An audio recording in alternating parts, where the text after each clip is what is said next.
Oppression don't always come with change. Sometimes it walks in quiet, slides into your day like a shadow that doesn't belong to your body.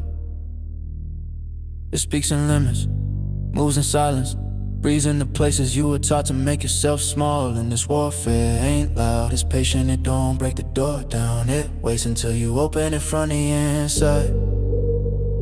Cause you got tired of fighting things you couldn't name. Oppression is a war that tries to convince you you're the problem in your own story.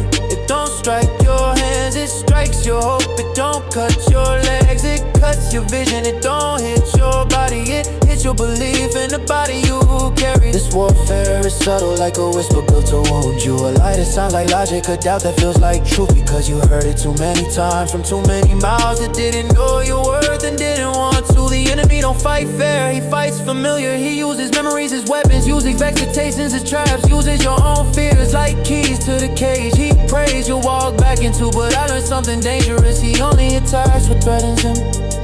He only tries to oppress, but has the power to rise. He only casts shadows on things that carry light.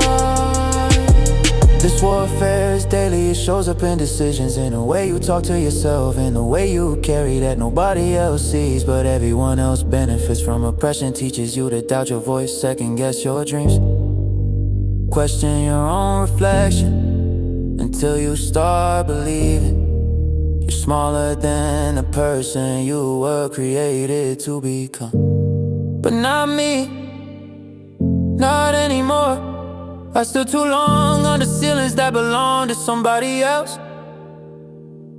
I carry too many burdens that were never mine to hold. I believe too many lies spoken from the mouths of people who never wanted me to see beyond the borders they built around me.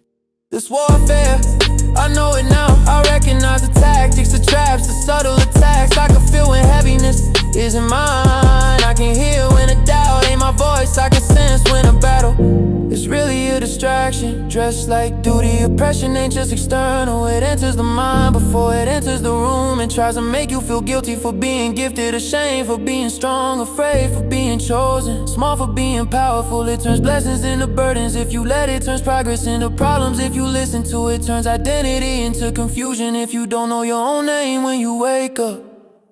But the warfare shifts the moment you do, the moment you stop shrinking, the moment you stop apologizing for breathing in spaces that were built to hold you, the moment you realize oppression asks permission before it enters. Strength says no without raising his voice.